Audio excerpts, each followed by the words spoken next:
Hi everyone, this is our channel Around My Story. Please like, share and subscribe. Avant cet été, je n'avais aucune expérience des applications de rencontres. Tinder n'a été lancé que 2 ans après la fin de ma relation à long terme. Pendant les 7 années qui a duré notre relation, j'ai joué avec les applications de mes amis, mais je n'ai jamais adhéré. Me retrouvant soudainement célibataire au début de l'été et ayant désespérément besoin de distraction, j'ai plongé la tête la première dans la piscine des rencontres en ligne.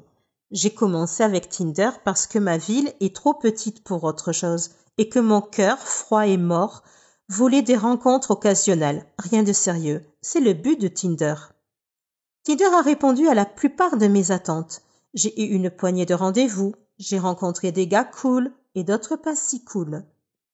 Et j'ai traîné avec quelques personnes vraiment intéressantes, comme un DJ radio qui gère une entreprise de mariage à côté. Ce que je n'attendais pas de Tinder, cependant, c'est que la plupart de ces interactions ont commencé à me faire sentir bien dans ma peau. Je veux dire, vraiment bien dans ma peau. Comme toutes les femmes du monde, je n'ai jamais été satisfaite de mon corps. Je fais du 44, je suis étiquetée grande taille et j'ai porté des lunettes par intermittence toute ma vie. Lorsque je sors avec mes amis, je ne suis jamais la fille que l'on drague, avec qui on flirte.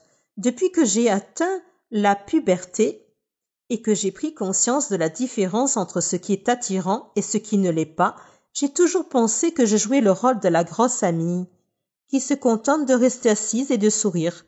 Bien sûr, j'ai eu des petits amis, mais ils ont toujours été mes amis avant tout.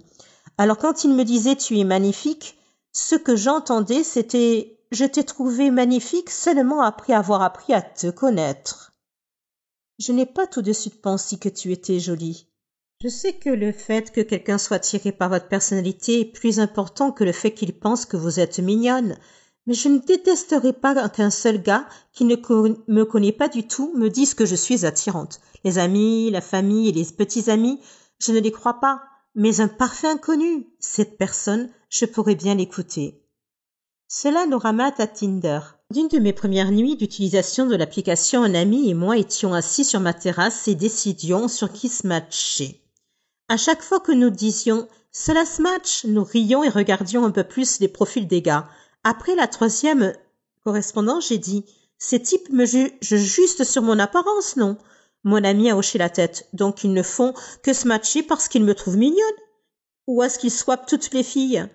Nous en avons conclu qu'il était évident que certains des gars swipaient sur chaque fille, mais que les chances que chaque gars fasse ça étaient minces.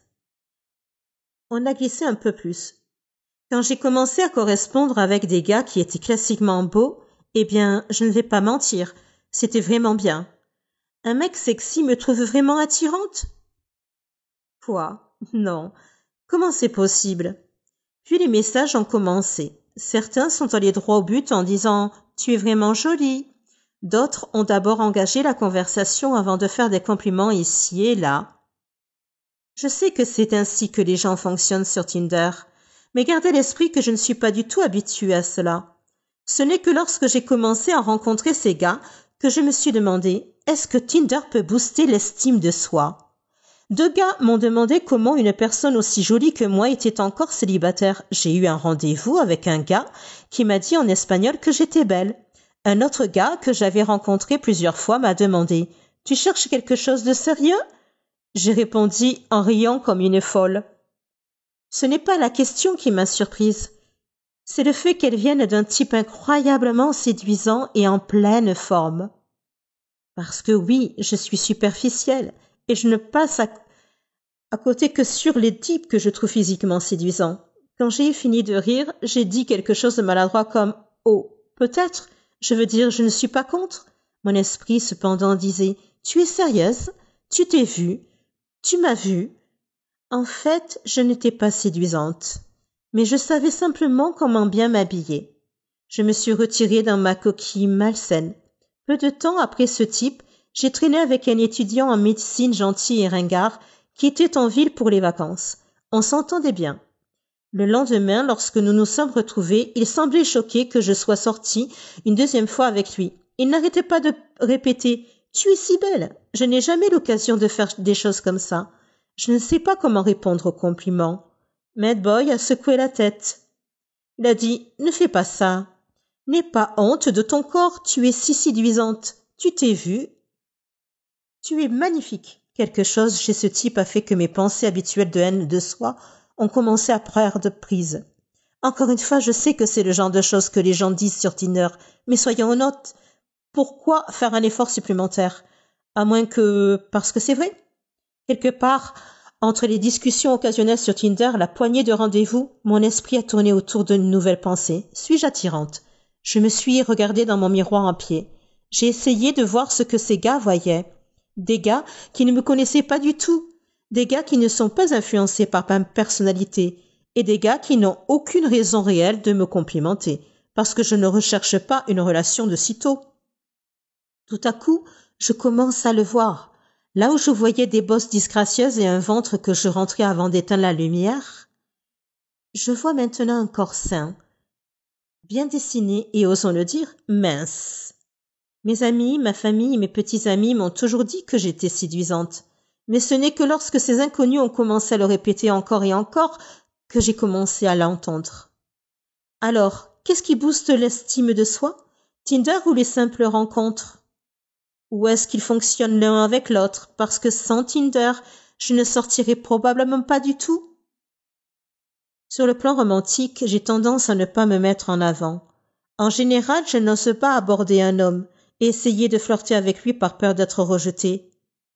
Avec Tinder, cependant, le simple fait de correspondre avec quelqu'un semble atténuer la peur du rejet. Que vous ayez trouvé une personne parce qu'elle est vraiment intéressée ou parce qu'elle a dit oui à tout le monde? Le fait de voir le message, c'est une correspondance, atténue un peu la tension qui accompagne les rencontres. Que ce soit grâce à Tinder ou non, ces derniers mois, j'ai découvert une nouvelle confiance en moi. Quand quelqu'un me complimente, je lui dis merci au lieu de répondre par une blague sur la haine de soi. Lorsque je rencontre quelqu'un pour la première fois, je m'efforce d'être aussi bavarde et sarcastique que d'habitude, au lieu d'être timide et silencieuse. J'ai flirté avec des hommes et j'ai même donné mon numéro à un musicien au hasard. Pour une fois dans ma vie, j'ai l'impression d'être quelqu'un qui vaut la peine d'être fréquenté, plutôt que de craindre que ma moitié soit trop bien pour moi. Est-ce que Tinder m'a donné cette confiance en moi? Ou est-ce que je deviens simplement plus vieille ou sage? Je n'en suis pas sûre, mais ce que je sais, c'est que je ne vais pas arrêter les rencontres en ligne de sitôt.